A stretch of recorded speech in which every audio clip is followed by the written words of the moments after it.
Welcome back to Phillips Hot Rod Garage. I'm about ready to get started working on this Mustang, but before I can get started on it, I got to give you guys an official introduction to the car, show you guys what's going on with it, and show you guys what direction that I'm headed with the car. If you're here because of my Model A project, I do appreciate it. Thanks to all the subscribers.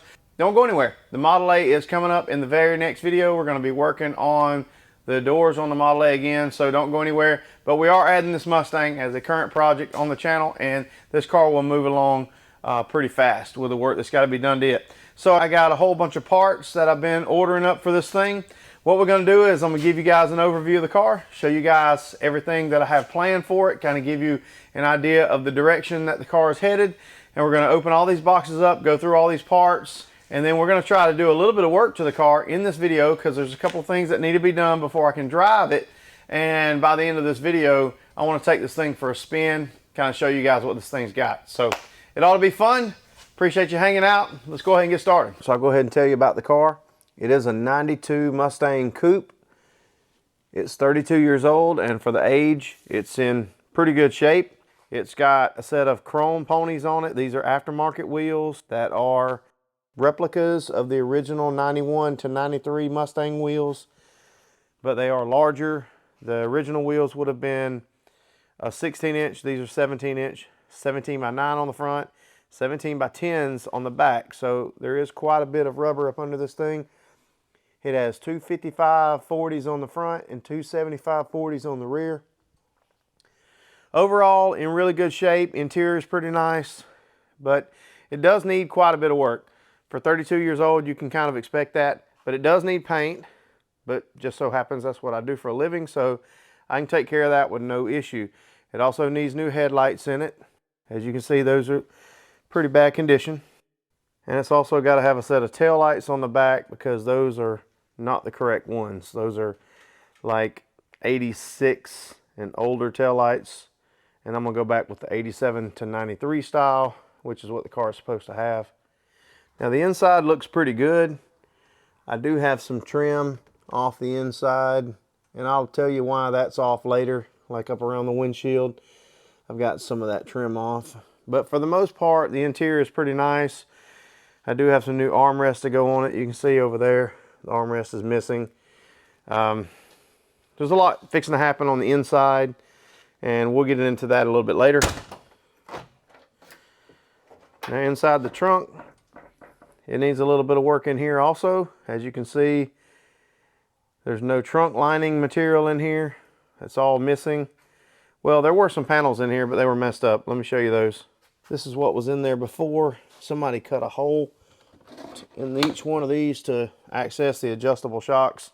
And I've actually got some replacement panels for that. And these are the new trunk panels that I got to go in there. You can't buy these new, so I actually found two sets of these in the junkyard. I'm gonna try to clean them up good and take the best pieces out of the two sets, and I should end up with a nice set. So under the hood, here's what we're working with. This is a factory 5.0 Mustang, but as you can see, it's got some age on it. A lot of these modifications were made a long time ago. It's got headers on it. They need to be recoated. It does have a set of chrome valve covers on it. I don't know if I'll keep those or not. I may take those off and put the original valve covers back on. I don't know. I also don't know about this cold air kit. I don't know if I'm going to keep that or not. But it does have a really nice intake on it. It's got an Edelbrock aftermarket intake. It's got an Accufab throttle body and EGR spacer on it. Got a pretty good size cam in it. It's supposed to have a Ford Racing E303 cam in it from what I'm told.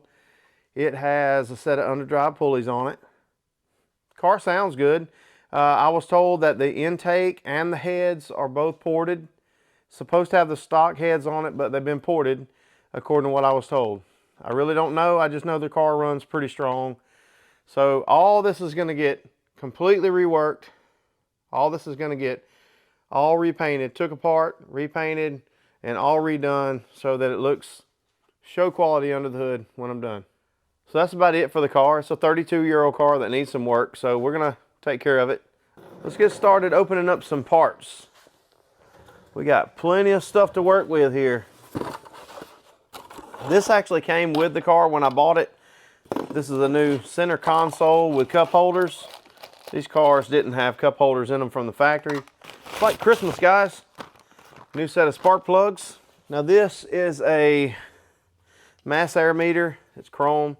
It matches up with that chrome cold air kit that's on the car. I don't know if I'll use this or not, but I got it at the last swap meet I went to for like $10, so couldn't beat that deal. I've also got this MSD distributor. The only reason I'm changing the distributor is because I already had this. As you guys can see, there's a transmission here. The transmission in the car now is grinding. This transmission came with the car when I bought it. It is a used transmission, but it's a Tremec 3550, which is much stronger than the factory Ford T5. It'll handle a lot more power and a lot more abuse than what was originally in it. So looking forward to getting this swapped into the car. Also, my wife, for my birthday, bought me this really cool Hurst shifter. It's got a nice little bezel for the console, got a white 5-speed shift ball, and it's got the chrome Hurst handle on it, just as you would want in a cool hot rod. It's going to get a stereo upgrade, of course. New rear speakers, new front dash speakers, and new door speakers, all from Kicker. And I got a new wiring harness for the dash to put the radio in. This is going to be the radio, and it is a Pioneer. I've used all kind of different radio brands through the years, but I like Pioneer. This is a new front fender extension because the one on the car now is broke. Oh yeah. Brand new set of floor mats. Yeah, those are going to be pretty nice. All right, this is a set of rear, upper, and lower control arms. There you go, guys. Rear, lower control arms from UPR products. I've also got the uppers in here as well. Lots and lots of parts. Some parts for the exhaust system. And since I just opened up some exhaust stuff, I think I'll go ahead and try to open up the rest of the exhaust stuff. That's not exhaust. We'll come back to that. All right, door hinge, pins, and bushings. Yep, this should be exhaust right here. Yeah. Brand new set of stainless steel tailpipes. Everybody that knows anything about 5.0 Mustangs knows that one of the things that sets these cars apart is those stainless steel tailpipes coming out from under the back of the car. They look so good on these Mustangs. All right, this is the brand new set of headlights. I'm not going to open them, but that's a brand new set of headlights. And I don't even know what this is. Oh, that's headlight parts. New gaskets and seals to go around the headlights, and a new bolt kit. All right, I'm not going to open that. That's a set of subframe connectors. Got a new steering wheel. This is a brand new replacement steering wheel. It looks like the factory one, but the factory steering wheel is in bad shape on the car, so that's a new steering wheel for it. There's some weather strip,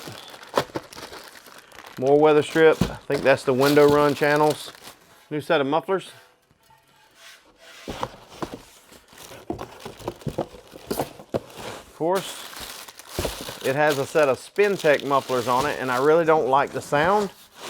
So going back with something that gives this Mustang a little bit more of that classic Flowmaster sound like we used to like back in the 90s and the late 80s.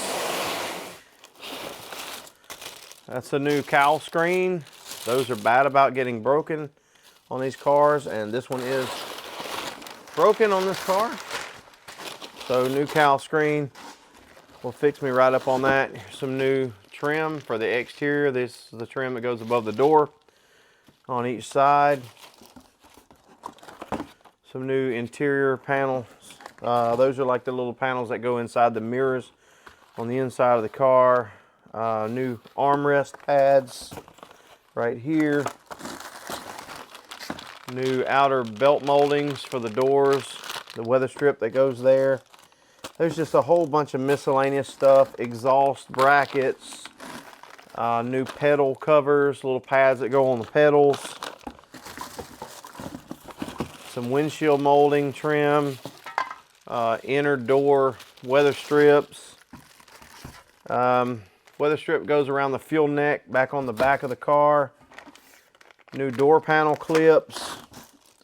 I don't know what all I got, guys. Bunch of stuff. And also some paint for the interior.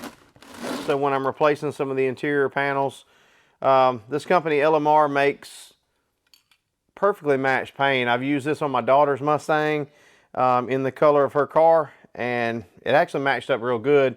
This car has titanium gray interior. Hers was, I don't remember the name of the color of hers. Her car is an 88, but this is the 90 to 92 titanium color. So that's pretty much it. There's a few more things, but that about rounds it out. I do have some more parts I got to buy for the car, but I'm going to work with all this stuff for a while before I start digging into some new stuff.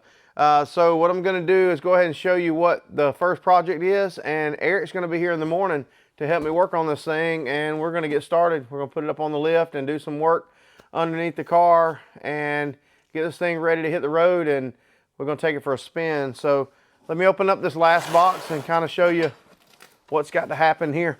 All right, so if you've been around Mustangs very much on these Fox body cars, you know there's one area of the car that's kind of a weak spot. Other than the need for subframe connectors, you need to reinforce the torque box area of the car. The torque boxes are the area of the car where the rear control arms attach the rear end of the car into the body.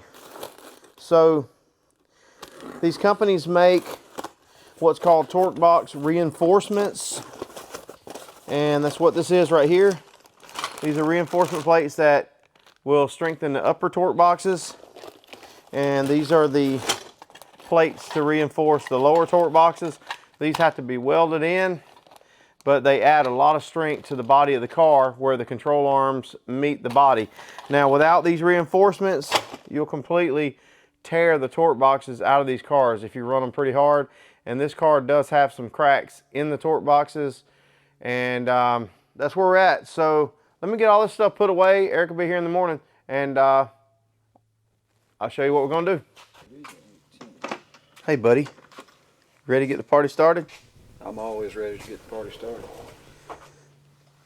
Let's go see what we gotta do. All right, so let's take a look under the back of the car here. What we've got is a bad bushing right here.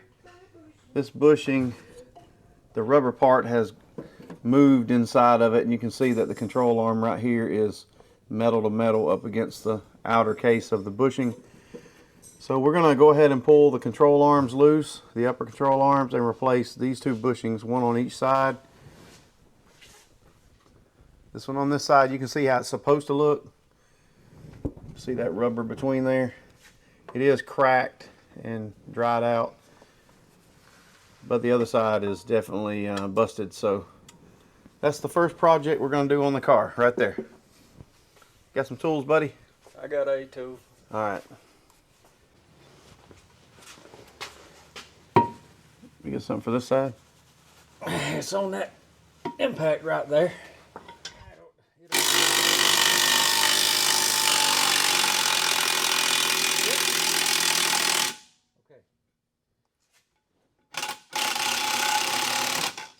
Rear end moved. Yeah, and I was gonna catch it. You see that? All right, yeah, we're going to put a jack under it.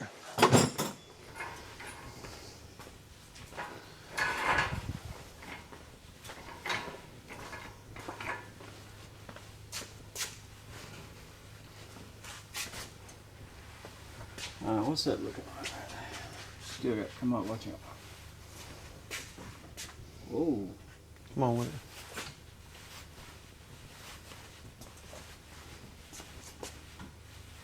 There we go. See it moving? Yeah, just coming back around. Mm-hmm. That's pretty close, so let's quit right there for now. Maybe a little more.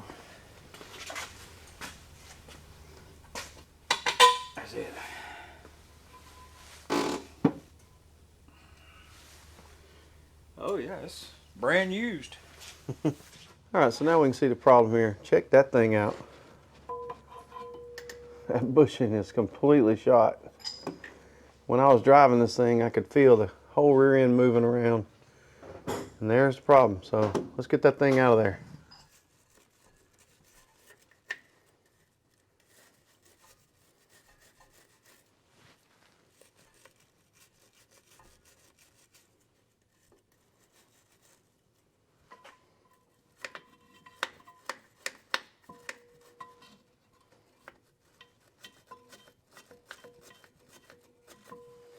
All right, now we got to lubricate it a little bit.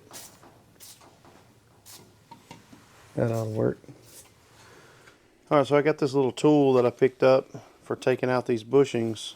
Now I have done it the hard way in the past. I've just used an air hammer to knock them out, but this little tool right here, I got it from UPR. There's several different Mustang parts companies that sell these, but this is going to take the bushing out the easy way. We hope.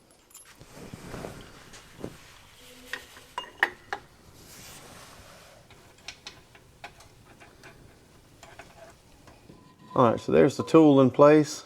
Now all we got to do is tighten it up and push that bushing out. Is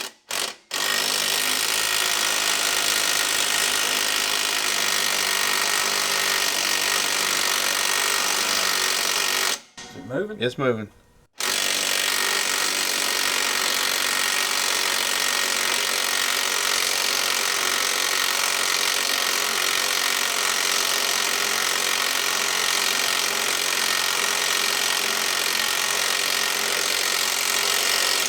Tightened up. All right. Okay. I think the spacer right here. Yeah. Hit the. All we got to do is center it back up and go again with it. It's just about out. So we're gonna put the tool back on there and give it one more go. It should be out of there.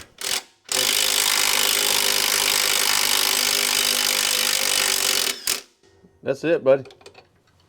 It went. Alright, there's the bushing we were trying to get out. Came out perfect. It's done warmed up outside.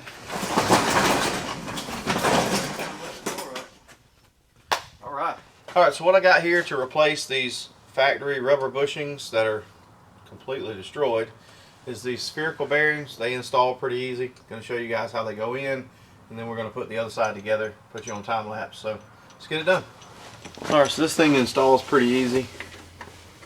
Just slide it in like that. We're going to put just a little bit of blue Loctite on the threads. And then we got this nut we got to put on here.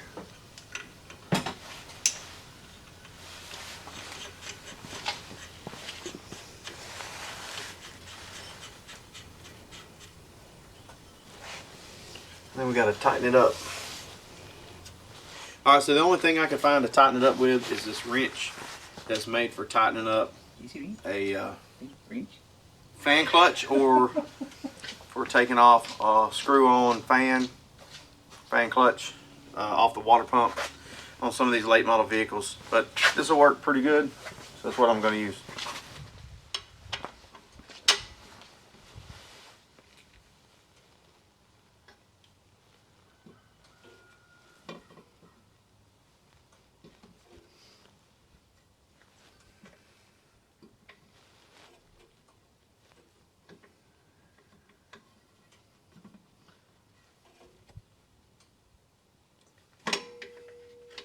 I don't think it has to be extremely tight.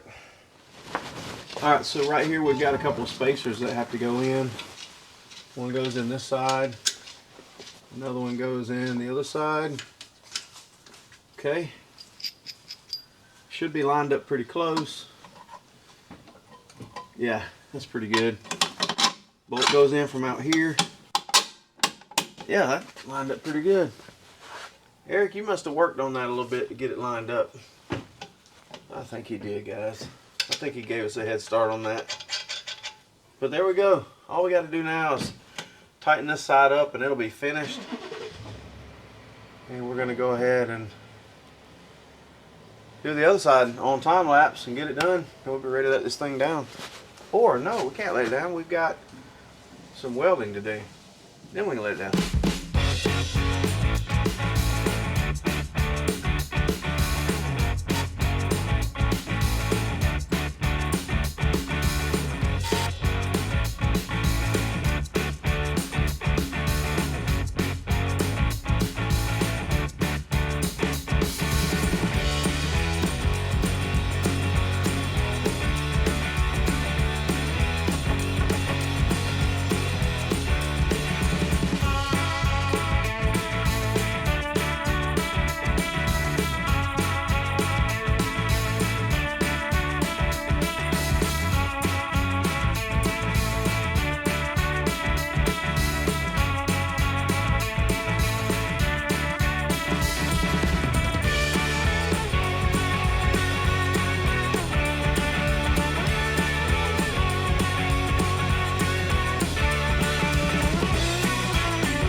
For now, what we've got to do is weld these cracks up. We got some cracks in the lower torque boxes. That's why these cars need reinforcements.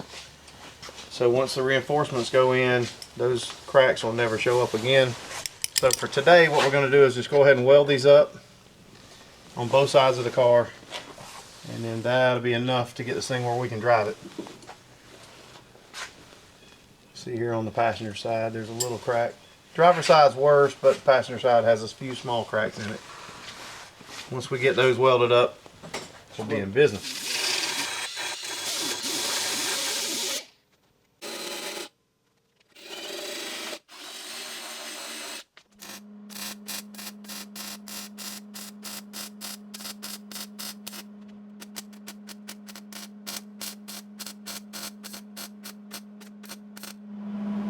All that white stuff is that galvanized coming out of the metal. And that makes the welds not be as pretty as you'd see on some of the other fabrication work that gets done. But it's the same here. When I go to weld this crack, it's going to be that galvanized stuff coming out. And it's just part of it when you're welding on later model cars.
Alright, so we got the torque box on the driver's side welded up pretty good.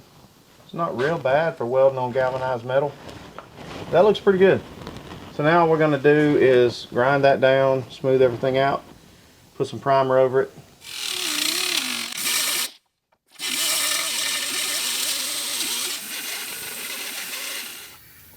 Alright, everything on these torque boxes is welded up good now. Had a seam across here, one right across here, a few down through here. Did some welding up in here. So it all looks pretty good now. And we had one little crack right across here and one up in here that we got took care of. So now it's all welded up pretty good back here. I think we're gonna be ready to put some primer on that. Take this thing for a spin.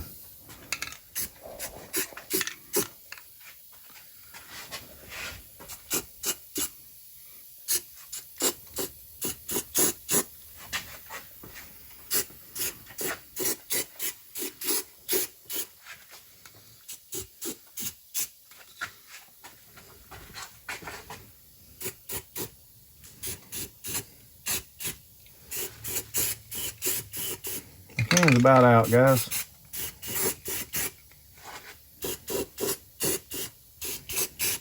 This is not going to spray good.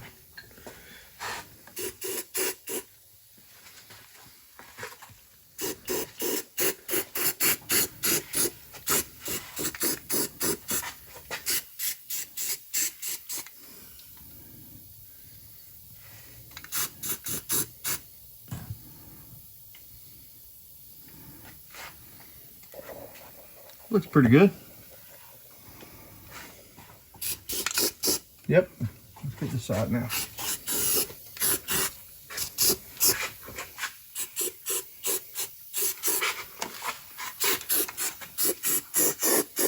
Yep, that looks pretty good. It almost looks like a crack right there. See that? I think we just found another crack. Right there. I think you're right. Yep. I'll have to come back and weld that up.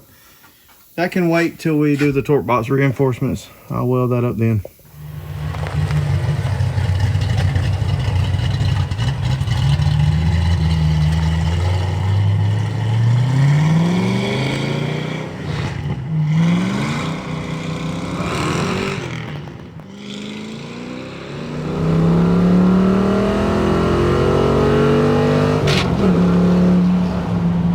Has no traction.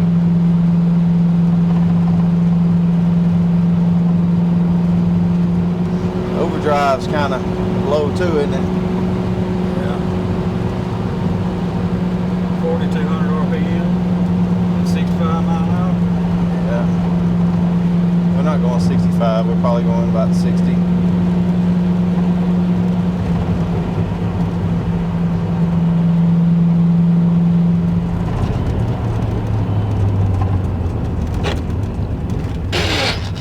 This transmission has definitely got to be replaced.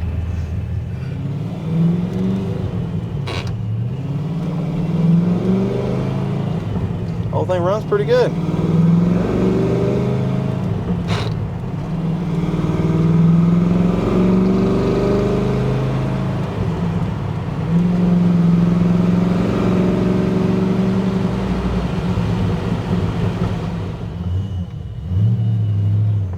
Without a doubt, all it's going to do is spin.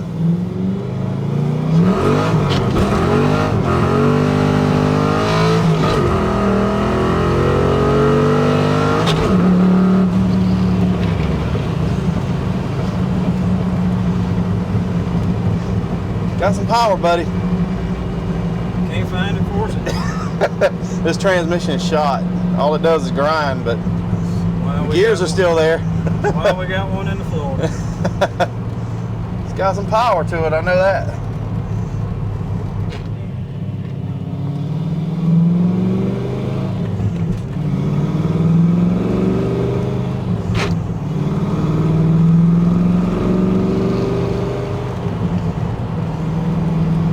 Oh yeah, we got to get this transmission swapped out and get the transmission swapped out, get some drag radials on this thing because it takes way too much power for these tires.